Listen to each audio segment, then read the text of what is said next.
안녕하세요. 안녕하세요. Welcome back to Not a Chonsa, Chonsa 말고 인간이야. back with us. This is Amel. And this is Afi.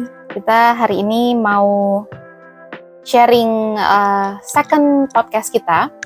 Yes. Sebenarnya tadi malam tuh karena aku Amel abis nonton berita di YouTube sih, mungkin teman-teman banyak yang nonton juga nih tentang Burning Sun case yang sebenarnya mungkin nggak asing ya kalau buat fans K-pop udah tahu agak lah, lama gitu. Ya, juga udah agak sih. lama juga. Cuma kali ini trending lagi karena dari BBC News. Iya, BBC News. Dan kayaknya trending juga karena salah satu terdakwanya kan baru bebas tuh tahun ini, bulan Maret kemarin. Jadi kayaknya reportnya dibuat kayak eksklusif gitu. Terus ada cerita dari banyak pihak yang sebelumnya kayaknya nggak pernah di up di media waktu yang berita yang dulu. Terus yang ini tuh kayak lebih clear gitu, dari segala sisi ada ceritanya. Mungkin kalau teman-teman yang ingat dulu, kan tokohnya ada 3 lah ya yang kita tahu ya, idol K-popnya yang terlibat tuh Seungri Big Bang, terus Jong Jun Young itu rocker gitu, sama FT Island ya, Choi Jong Hoon kalau nggak salah ya namanya.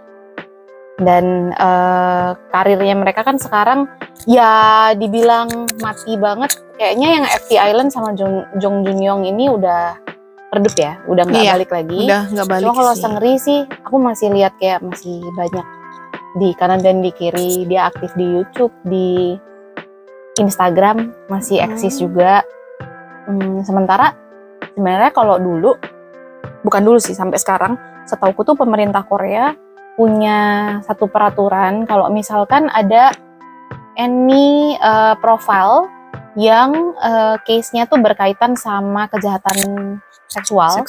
Itu tuh mereka nggak boleh punya sosial media karena pengaruhnya bisa sangat buruk untuk korbannya gitu. Tapi kalau lihat Seungri kayaknya masih punya kan ya, dia masih punya Instagram, masih banyak fans yang follow juga kan. Iya, gitu. masih banyak sih yang mendukung gitu ya.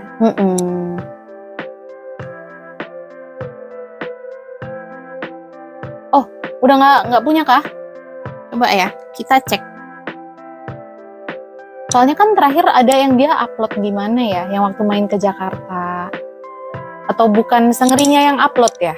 Mungkin kan dia ada yang datang ke private party salah satu Crazy Rich di Jakarta.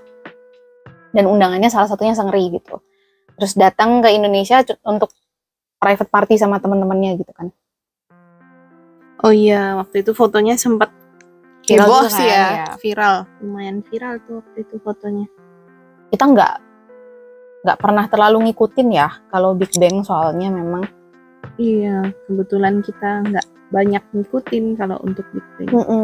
Cuma kemarin karena nonton dan baca-baca juga sih tentang yang Burning Sun ini, jadi kayak kita sebenarnya nggak yang expect kalau ternyata sampai kayak begitu gitu kasusnya. Iya sih.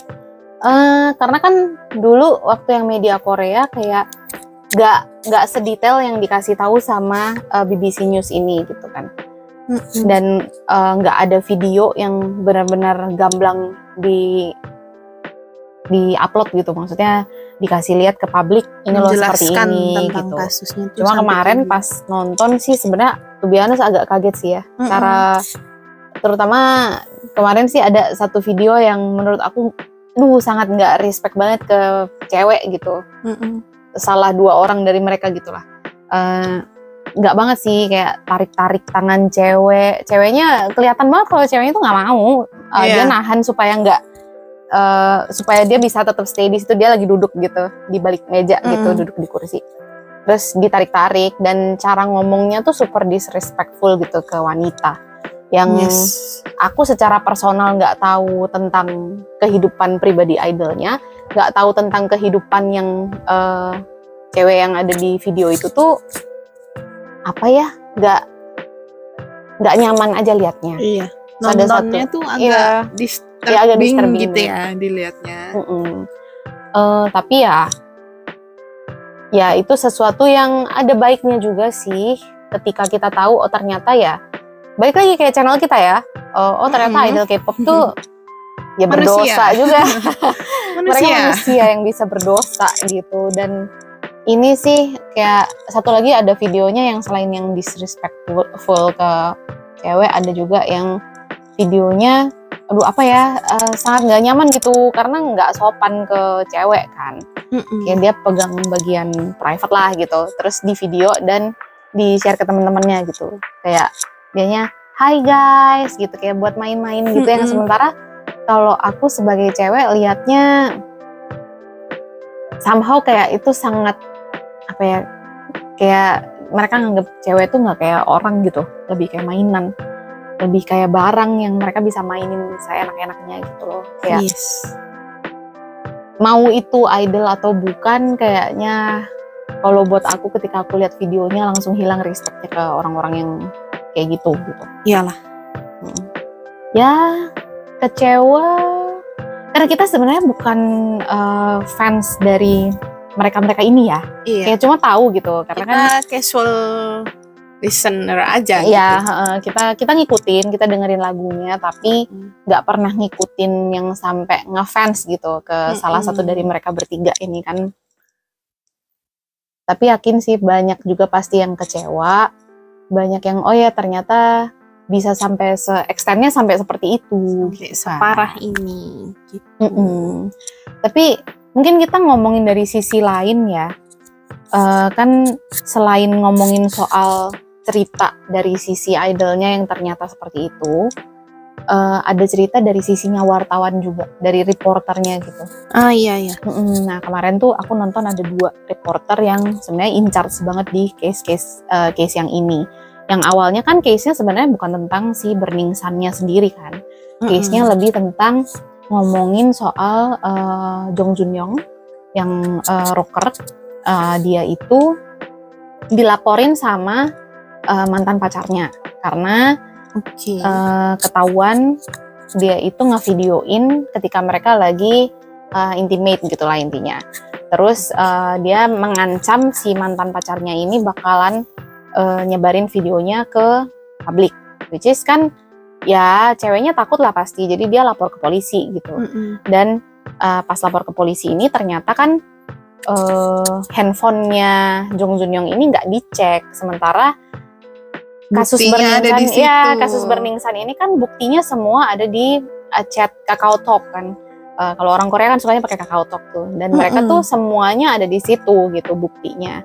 Jadi yang dilakukan sama Jong Jun Young adalah karena dia udah selesai nih investigasinya dan dia dibebasin, kayak damai gitulah. Si mantan pacarnya juga mungkin dikasih kayak uang tutup mulut kali ya gitu, kayak tiba-tiba si mantan pacarnya ini cabut laporannya, terus dia bilang secara publik minta maaf ke Jong Jun Young-nya karena udah bikin gaduh gitulah intinya.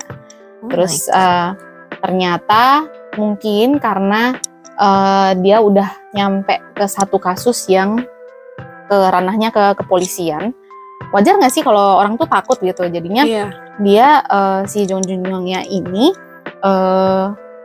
dia hapus semua data di handphonenya, terus tapi data ini tuh dia mungkin kayak simpen gitu deh, aku kurang tahu, mungkin kayak pakai cloud gitu tipikalnya di salah satu perusahaan swasta yang memang perusahaannya ini nyimpen data gitu.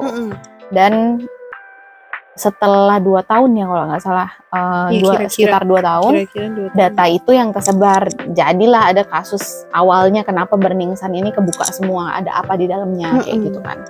Dan sedih banget tuh cerita reporternya. Reporternya kan di awal ngomongin ada 2 reporter, yang satu tuh dia ngangkat kasusnya Jong Jun Young yang melecehkan mantan pacarnya, sama yang reporter satu lagi itu yang ngangkat kasusnya Burning Sun-nya sendiri gitu.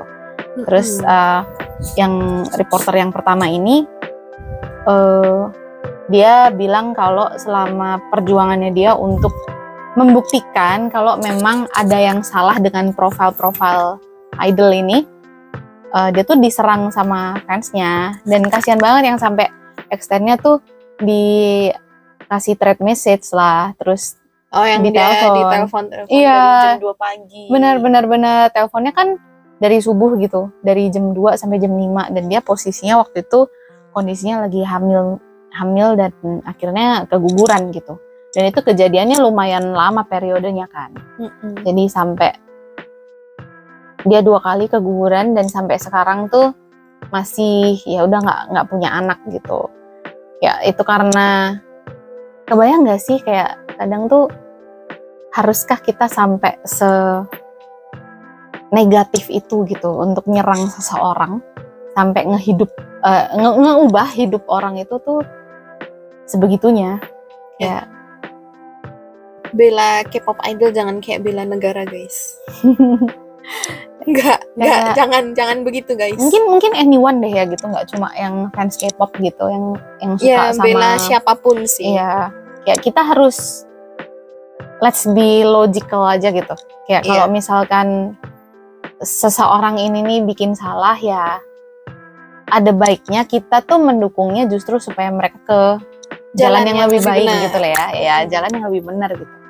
Kalau misalkan sampai bikin jadi sesuatu yang negatif dan berpengaruh besar, kecil atau besar ya sama aja ke hidup orang, merugikan lagi gitu.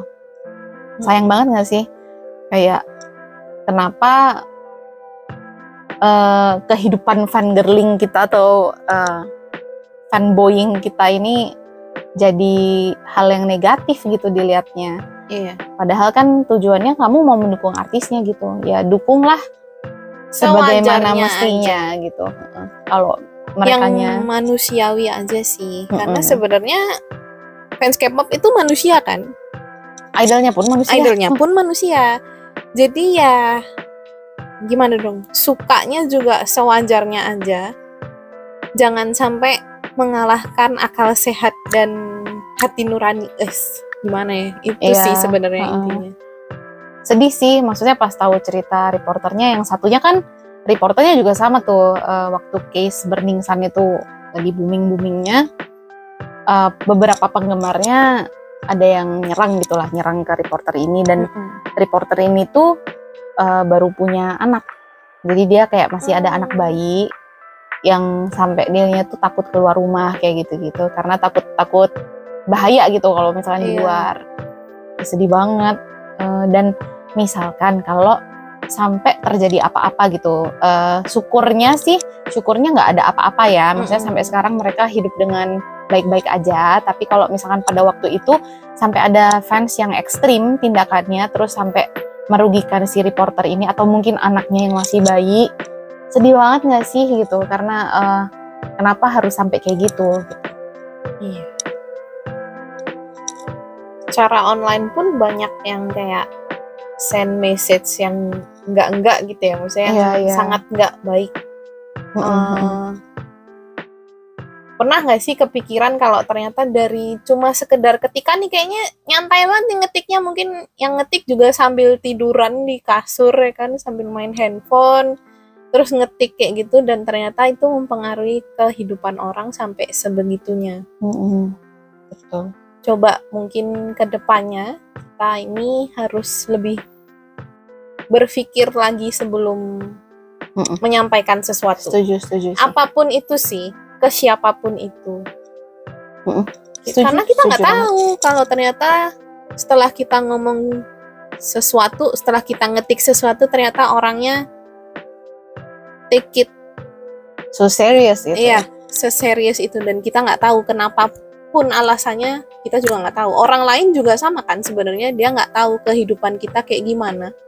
Terus kalau tiba-tiba mereka ngomong sesuatu yang bikin kita sakit hati, mungkin buat dia sebenarnya nggak seserius itu kok, tapi buat kita bisa jadi seserius itu. Nah, kita harus berpikir sebaliknya juga ke orang lain. Kita harus bisa memposisikan diri. So deep. Dalam banget, asik. Cuma ya benar banget sih yang diomongin. Aku jadi keinget itu ada salah satu dialog yang ada di Begins Youth, dramanya yang terinspirasi dari albumnya BTS. Nanti kita nanti ngomongin soal ini mungkin ya next boleh, next podcast gitu. Tapi ngomongin soal komentar jahat atau apapun yang bukan kita atau siapapun yang ngomongin jahat tentang orang lain, apalagi online disampaikan langsung ke orangnya, mungkin atau pas komen di Instagram atau Instagram postnya atau live pas mereka live ya. Jadi ngomongin live nih, keinget jadi salah satu kasus di Burning Sun ini yang ketika mereka si reporter ini lagi galak-galaknya dia cari info tentang agen polisi siapa yang backingin artis-artis ini gitu. Makanya Burning Sun-nya ini sangat berjaya kan waktu itu. Iya. Segala macam apapun yang ada urusannya sama polisi akan berakhir dengan baik-baik aja gitu. Gak ada masalah dengan Burning Sun-nya. Terus ternyata ada satu sosok polisi yang ada di baliknya mereka gitu, yang bantuin mereka. Polisinya ini tapi nggak ketahuan identitasnya siapa. Jadi tiba-tiba reporter ini dapat telepon dari Guhara. Mungkin kalau teman-teman yang fans K-pop Gen 2, mungkin yang suka SNSD, suka Kara, suka Wonder Girls gitu-gitu, familiar dong pasti sama Guhara. Iya. Dia juga aktris juga, sempat main beberapa drama juga kan. Cuma memang umurnya nggak sepanjang kita ya. Karena Guhara ini memutuskan untuk ngambil pilihan ekstrim gitu. Nggak lama setelah Sally dari FX juga melakukan hal yang sama gitu. Karena mereka kan temenan baik tuh. Ini kayaknya mungkin sesama sedang ada masalah yang merekanya sendiri nggak tahu jalan keluarnya kemana. Akhirnya ngambil pilihan ekstrim. Tapi bukan masalah merekanya ngambil pilihan ekstrim terus dikatain kayak mungkin orang bisa ngomongnya what a stupid choice gitu, tapi pernah kepikir nggak sih kalau ternyata mereka mungkin sebenarnya nggak pengen ngambil se-ekstrim itu keputusannya, tapi terpengaruh dengan apa yang diomongin orang di sosmed mereka gitu. Mungkin mereka lihat komentarnya kan jahat-jahat banget nggak sih? Dan itu sempat dibahas tuh yang di Burning Sun ini, kalau Guhara ini sempat nge-live di Instagramnya dia untuk kayak ngucapin salam perpisahan gitu buat Sally. Karena Sally-nya kan udah di tempat peristirahatan terakhir. Terus dia, Karanya, grupnya dia itu lagi tour di Jepang. Sedih banget sih. Terus salah satu komentar yang paling ngebekas banget itu adalah ada komentar di live IG-nya Guhara. Ngomongin kalau kenapa kamu manfaatin teman kamu yang meninggal untuk kamu kayak manjat popularitas gitu. Ya, sedih. My God, jahat guys. Banget. Iya. Itu jahat banget loh. Jangan, maksudnya kenapa kalian bisa mikirnya sejauh itu, padahal dia cuma gimana dong? Dia nggak tahu bisa apa. Karena posisinya dia lagi di Jepang, dia pengen datang ke tempat sahabatnya, ngantar sahabatnya untuk yang terakhir, tapi nggak bisa. Nggak bisa. Kan idol K-pop itu tidak sefleksibel kita, guys. Iya, nggak bisa. Jadwal mereka kan diatur sama duitnya mah ada. Iya, duitnya mereka waktunya yang nggak ada. Waktunya nggak bisa gitu, nggak match. Jadi kan dia meluapkan kesedihannya, caranya adalah ngomong dengan fansnya. Tapi aku nggak akan ngomong itu fans ya kalau kayak gitu ya. Iya, bukan ya, itu fans sih. Entah ada dari oknum. mana, oknum. Ke polisi aja. Oknum apa lagi ya? Ya, yang tadi ya, polisinya juga oknum, berarti yang tadi kan. Oknum polisi. Oknum dong. Ya, kayak sedih aja gitu. Pernah kebayang nggak sih dari omongan yang sekedar ketikan jempol ringan bisa sampai bikin orang ngambil keputusan se-ekstrim itu. Ya, aku nggak ngomong kalau komen itu yang bikin Guhara ngambil keputusan ekstrim, tapi bisa jadi nggak sih itu salah satu faktor yang makin ngedorong kemauannya dia untuk ngambil pilihan ekstrim gitu. Iya. Jangan ya guys, tolong jempolnya dijaga.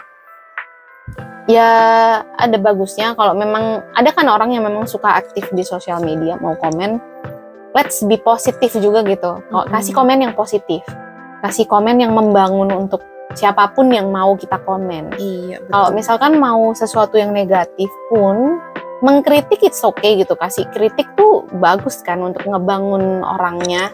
Tapi ya kasih kritik yang membangun, bukan kritik yang menjatuhkan, yang bikin orang makin, mereka kan sudah penuh dengan energi negatif nih. Iya. Kalau yang kayak gitu, kenapa kita nggak kasih sesuatu yang positif supaya merekanya membaik gitu? Kenapa kita siram lagi dengan yang negatif-negatif? Kan nggak ada baiknya juga. Buat kitanya juga nggak ada bagusnya juga. Perlu diingat, kritik sama hate comment itu lain ya guys. Iya kan, berbeda. Hate comment itu bukan kritik. Betul. Jauh berbeda. Gitu. Iya. Ya, sedih ya. Jadi sedih. Iya, soalnya sebenarnya udah lama banget kan kasus Burning Sun. Terus Guhara juga kan udah cukup lama ya dari dia meninggal gitu.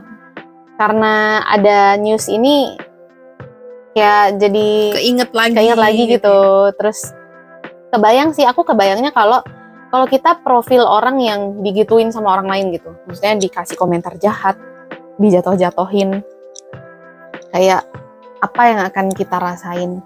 Bahkan kamu nggak kenal sama orangnya. Kita nggak kenal sama orangnya, tapi mereka ngejudge seolah kamu kayak gini. Mereka tuh sangat tahu sama hidup. Balik lagi, kita nggak pernah tahu 100% kehidupan idol tuh seperti apa. Iya. Jadi itu kehidupan yang mereka pilih, mereka kasih lihat untuk ke fansnya dan ke publik gitu. Benar. Gak ada yang tahu isi hatinya mereka. Terus kalau lagi kehidupan pribadinya mereka sendiri, ketika mereka lagi sendirian kayak gimana. Ketika sama orang-orang terdekatnya kayak gimana. Benar banget. Sebisa mungkin let's be, walaupun fans K-pop yang kita suka segala macam tentang K-pop, suka idol K-popnya, suka gimana ya, kita bukan suka tapi mengagumi, mungkin lebih ke mengagumi, tapi let's be netral aja. Ketika memang itu hal yang kita nggak bisa dukung karena itu sesuatu yang nggak bagus ya, sesuatu yang salah, ya jangan didukung guys. Let's be netral, let's be logic mungkin. Let's be logical. Kalau misalkan mereka ada salah, kita kan nggak bisa bantu secara langsung gitu. Kita mau benerin, lu mesti ke jalan yang bener, kayak gitu nggak bisa juga. Kita nggak kenal, cuma nggak kenal. Ya jangan didukung. Apa ya guys? Jangan menunjukkan bahwa kita tetap mendukung meskipun dia ada di jalan yang salah. Itu kayak mungkin ini, jangan menormalisasikan apa yang sebenarnya itu nggak normal gitu kan. Ya. Sebenarnya kan itu sesuatu yang salah, tapi karena kita, kalau misalkan kita benar-benar fanatik terus yang sampai dibutakan cinta, dibutakan cinta ke idolnya, sampai segala sesuatu yang idolnya buat, mau itu salah atau benar kita benarkan, kan jadi sesuatu yang nggak baik juga sih. Iya, sesuatu yang negatif jadinya gitu. Buat kita sendiri pun kayak gitu. Karena jadi ya buat kita jadi normal dong kalau misalkan kayak ada sexual crime kayak gini. Apakah buat kalian akan jadi normal? Kan sebenarnya enggak gitu. Jadi jangan mengiyakan atau menormalisasikan apa yang mereka lakukan salah terus kita jadi kayak enggak salah, enggak jangan. It's okay, it's this idol. I like him, kayak jangan guys. Ya, nggak boleh. The point is, sesuka apapun kita harus ingat dengan kehidupan kita, karena itu kan kehidupan fangirling dan kehidupan yang kita sehari-hari itu kan sesuatu yang berbeda nggak sih? Kalau menurut aku ya. Harusnya sih berbeda. Ya berbeda kan. Jadi kita nggak melulu hanya ada di kehidupan fangirling ini, tapi harus memikirkan kehidupan diri sendiri juga. Yes. Dan ya ya berpikirnya secara rasional, kasih dukungan yang positif, sewajarnya, positif. Dan kalau aku selalu berusaha supaya, karena aku belajar dari banyak komen netizen atau apapun itu, bukan ke aku ya, maksudnya komen netizen yang kadang tuh bikin benar-benar sampai public figure tuh merasa sangat nggak dihargai gitu loh, sampai mereka mungkin ya ada yang kayak Guhara atau Sally ngambil pilihan ekstrim. Ini terekstrimnya ya, atau kayak sekedar banyak kan aktor aktris selebritis di Indonesia pun juga banyak yang akhirnya milih untuk ngambilnya jalur hukum gitu, karena menurut mereka itu keterlaluan. Kayak ya sebisa mungkin aku tuh menghindari hal-hal kayak gitu sampai senegatif itu tuh nyampe ke aku gitu. Dalam artian aku berusaha untuk gak komen kalau aku gak perlu. Dan gak cuma online ya, maksudnya di kehidupan sehari-hari pun kalau misalkan gak perlu sampai nyakitin hati orang, ya gak usah nyakitin gitu. Kenapa harus sampai ke sana? Ya begitulah. Berat ya hari ini. Tapi banyak hal yang maksudnya kita bisa pelajarin gitu loh dari case-nya ini, supaya kitanya ya tetap aku sih nomor satunya be positif. Jadi jangan jadi orang yang toxic dan give negative energy ke orang lain. Benar. Karena sudah cukup berat hidup ini ya guys. Nggak tahu sih, maksudnya apapun itu yang sedang terjadi di kehidupan kalian, kalau bisa kasih sesuatu hal yang positif, pasti nanti kita juga akan dapat sesuatu yang positif di kehidupan kita. Betul. Jadi jangan kebanyakan yang negatif, ntar hidup kita ikut negatif, nggak baik guys, nggak boleh. Ya timbal balik lah, semuanya tuh selalu timbal balik. Ketika kita kasih sesuatu yang positif, ya kita akan dapat yang positif. Tuh, jadi ya nice discussion today. Kita ngobrol-ngobrol deep talk banget soal hal-hal kayak gini. Tapi semoga bisa jadi inspirasi sih ya. Jadi sesuatu yang bikin kita semua hidup secara lebih positif. Mau itu di kehidupan fangirling atau kehidupan kita sehari-hari gitu. Oke, dan artinya sampai di sini dulu ya pembahasan kita yang berat hari ini ya. Nextnya pengen banget deh bahas tentang yang tadi aku sampein, Begins Youth itu. Yes. Ceritanya ya itu juga lumayan deep ya, bukan lumayan deep, itu deep banget. Itu deep banget kayaknya. Kebetulan kita udah baca ini webtoonnya. Iya. Terus kemarin udah selesaiin juga dramanya, dan ya it's a heavy one tapi bagus. Dan kalau aku secara pribadi banyak relate dengan apa yang disampaikan di dramanya gitu, message-nya bagus. Terus dialognya beberapa ada yang kena banget. Ya, aku tuh tipikal yang jarang banget nangis ketika nonton drama, tapi pas nonton ini kayak beberapa kali gitu, oh my God, nangis gitu, kayak nggak tahan gitu. It's so relatable. Jadi ya, let's talk about it later. Biar nggak semakin gimana sih kalau kita ngebahas hal-hal yang berat gini tuh kan perasaannya tuh ikut berat gitu. Berat. Jadi mari kita stop untuk Burning Sun di sini. Dan ya kita ambil sisi positifnya ya guys, semuanya ambil sesuatu yang positif dari case yang ini. Pokoknya segala sesuatu tuh pasti, walaupun sejelek apapun kondisinya, situasinya, kalau kita lihat dari segi positifnya pasti akan ada poin positif yang muncul bisa dari kita situ. Ambil. Baiklah. Alright guys, thank you for listening. Jangan lupa di like, di subscribe, dan di komen. Terus kalau kalian suka dengan podcast kita, di share juga ke teman-teman kalian. Dan see you on the next one. Bye bye. Annyeong.